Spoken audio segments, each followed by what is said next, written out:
Board of directors ने approval किस दिन दिया सर? 14 फरवरी 20x2 को दिया। IS10 में क्या आएगा सर? 1 जनवरी को मुझे पता चला कि मेरे वेयर हाउस में आग लग गई, सैलाब आ गया। IS10 में कौन से इवेंट्स आते हैं सर? ये जितनी भी एग्जांपल दी, चाहे मैं सब्सिडी परचेज कर रहा हूं, IS10 का नाम क्या है? Events after the reporting period, यानी रिपोर्टिंग पीरियड के बाद होने वाले इवेंट्स को IS10 केटर करता है। आज हम स्टार्ट करने जा रहे हैं IS10 events after the reporting period. Sir जैसा कि नाम से समझ आ रहा है कि ये उन इवेंट्स के बारे में स्टैंडर्ड डील करता है जो कि मेरे रिपोर्टिंग पीरियड के बाद होते हैं। अच्छा, IS10 स्टार्ट करने से पहले एक छोटी सी चीज़ डिस्कस कर लें सर। हम अकाउंटिंग करते हैं, हम फाइनेंशियल स्टेटमेंट्स बनाते हैं for accounting period. Accounting period बोल लो या रिपोर्टिंग पीरियड बोल लें,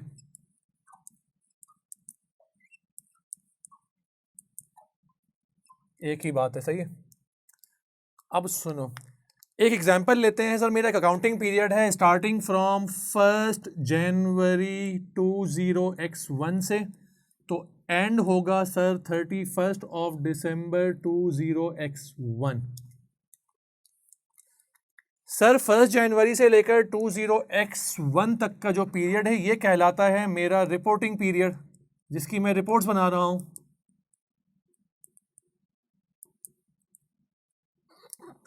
अब सुनो, जितनी भी फाइनेंशियल ट्रांजैक्शंस मेरी 1 जनवरी से लेकर 31 दिसंबर 20x1 तक होंगी, क्या वो 31 दिसंबर 2001 के जो मैं अकाउंट्स बनाऊंगा, फाइनेंशियल स्टेटमेंट बनाऊंगा, क्या उसमें रिप्रेजेंट करेंगी? बिल्कुल सर, उसमें आएंगी वो ट्रांजैक्शंस। सर ये स्टैंडर्ड किससे डील कर रहा है? सर ये स्टैंडर्ड कह रहा है events after the reporting period, यानी कि इस रिपोर्टिंग पीरियड के बाद के इवेंट्स, यानी कि 31 दिसंबर 2001 के बाद होने वाले इवेंट्स को IS10 केटर करता है। अब एक बात जरा और मेरी गौर से सुनो। सर मेरा अकाउंटिंग ईयर था 1 जनवरी से लेकर 31 दिसंबर 20x1। जी सर था। क्या जैसे ही 31 दिसंबर 2001 की सुहानी शाम एंड हुई, क्या कंपनी के अकाउंटेंट ने उसी दिन अकाउंट्स बना लिए? नहीं सर, कंपनी ने अपना पूरा क्लोजिंग प्रोसेस चलाया और लेट्स अज्यूम 31 जनवरी 20x2 को अपने अकाउंट्स बना लिए। सही है सर, 31 जनवरी 20x2 को अपने अकाउंट्स बनाए और बोर्ड ऑफ डायरेक्टर्स को दे दिए बना के। बोर्ड ऑफ डायरेक्टर्स की मीटिंग हुई और बोर्ड ऑफ डायरेक्टर्स ने, let's have an example, 14 February 20x2 को वो अकाउंट्स अप्रूव कर दिए और इस पे स्टैंप लगा दी। Now these accounts are authorise for issue. Board of directors ने अप्रूवल किस दिन दिया सर? 14 फरवरी 20x2 को दिया। सर कौन से अकाउंट्स थे? सर यहां से लेकर यहां तक के अकाउंट्स थे। 1 जनवरी से लेकर 31 दिसंबर 20x1 तक के अकाउंट्स थे। यानी कि जो अप्रूवल बोर्ड डायरेक्टर्स ने अकाउंट्स का दिया है कि अब इनको इशू कर दो, उसमें ट्रांजैक्शन कब से कब तक की आ रही हैं सर? वो आ रही है 1 जनवरी 20x1 से लेकर 31 दिसंबर 20x1 तक की। तो सर मेरा ये पीरियड क्या है? Reporting period. IS10 का नाम क्या है? Events after the reporting period, यानी रिपोर्टिंग पीरियड के बाद होने वाले इवेंट्स को IS10 केटर करता है। यानी कि 31 दिसंबर 20x1 के बाद के जो इवेंट्स होंगे, IS10 की एप्लीकेबिलिटी उन्हीं इवेंट्स पे होगी। 31 दिसंबर 2001 से पहले वाले इवेंट्स पे IS10 की एप्लीकेबिलिटी नहीं होती, क्योंकि नाम पता है हमें तो एक बार। अच्छा, इसका मतलब क्या हुआ सर? IS10 स्टार्ट होता है from the end of accounting period, 31 दिसंबर 2001 के बाद होने वाले इवेंट्स पे। लेकिन सर कब तक चलता है ये? कब तक के इवेंट्स देखेगा IS10? तो सर याद रखना, IS10 की एप्लीकेबिलिटी होती है, स्टार्ट होता है from the end of accounting period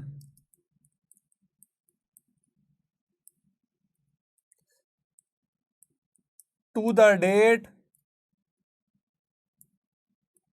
on which financial statements are authorized for issue.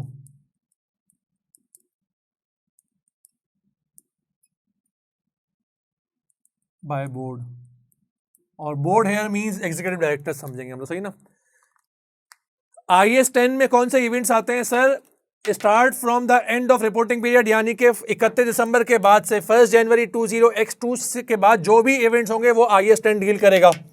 लेकिन सर IAS 10 की एप्लीकेबिलिटी रहती कब तक है? तो हमने कहा to the date on which financial statements are authorise for issue by ईडीज। तो मैं बोल दूं ना IAS 10 का स्कोप यहां से कहीं यहां तक है।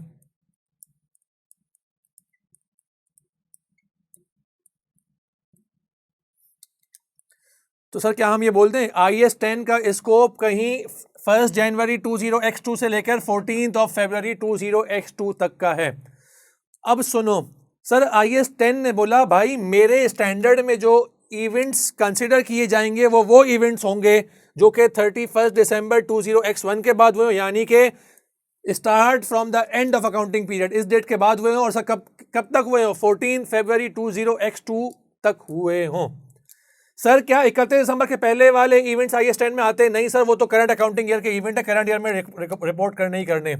क्या 14 फरवरी 20x2 के बाद के इवेंट्स IAS 10 में आते हैं? नहीं सर, IAS 10 का स्कोप बड़ा लिमिटेड है। IAS 10 का scope, IAS 10 events after the reporting period are those events that occurred between the end of the reporting period and the date on which financial statements are authorized for issue by directors। अब सुनो sir, events तो हर तरह के होते हैं। अब assume करो 31 दिसंबर 2001 को तुम्हारा अकाउंटिंग ईयर एंड हुआ, तुम घर चले गए। अगले दिन तुम सुबह अपनी गाड़ी में बैठ के ऑफिस आते हो और तुम एक अदद सेल की ट्रांजैक्शन करते हो। सर किस दिन करते हैं हम सेल की ट्रांजैक्शन? सर हम सेल की ट्रांजैक्शन करते हैं 1 जनवरी 20x2 को। हम सेल की ट्रांजैक्शन कब करते हैं? सर हम सेल की ट्रांजैक्शन करते हैं 1 जनवरी 20x2 को। सर क्या ये इवेंट IAS 10 में आना चाहिए? नहीं आना चाहिए। अभी करना क्या है वो डिस्कस नहीं कर रहे हैं, अभी हम ब्रॉडली खाली स्कोप डिस्कस कर रहे हैं। IAS 10 का स्कोप क्या है? मैं तुम्हें एग्जांपल दी सर, 1 जनवरी 20x2 को मैंने एक अदद सेल ट्रांजैक्शन की है, क्या वो IAS 10 के स्कोप में आती है? नहीं, अ बिग नो। याद रखना IAS 10 में सिर्फ और सिर्फ वो इवेंट्स आते हैं जिनको मैं कहता हूं एब नॉर्मल इवेंट्स।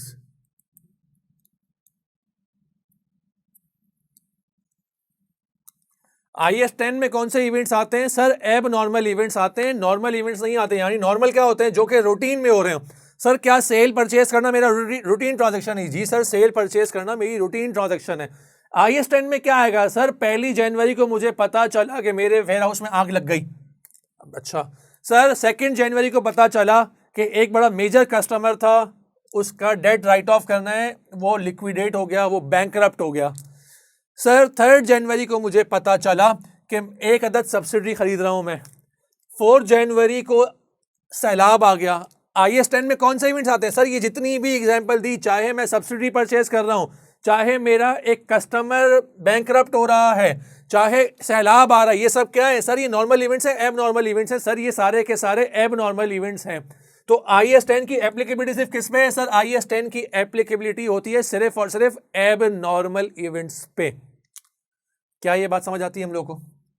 अब सुनो, नॉर्मल इवेंट्स IAS 10 के स्कोप से बाहर, 31 दिसंबर 2001 से पहले वाले इवेंट्स IAS 10 के स्कोप से बाहर, 14 फरवरी 20x2 के बाद होने वाले इवेंट्स IAS 10 के स्कोप से बाहर। सर IAS 10 के स्कोप क्या होगा? End of accounting period to the date on which financial statements are authorised for issue by board. और वो इवेंट्स तमाम के तमाम एब नॉर्मल इवेंट्स हो। नॉर्मल इवेंट्स को IAS 10 कभी भी केटर नहीं करता। अगर एग्जामिनर तुम्हें कहे कोई एक ऐसा इवेंट है जो कि नॉर्मल हो और एग्जामिनर तुमसे पूछे बताओ ये IAS 10 के स्कोप में आएगा या नहीं आएगा, तो हम लिखेंगे this event is out of scope of IAS 10। क्योंकि IAS 10 का इवेंट कौन से होने चाहिए? IAS 10 में बात लिखी हुई है सिर्फ और सिर्फ एब नॉर्मल इवेंट्स होने चाहिए।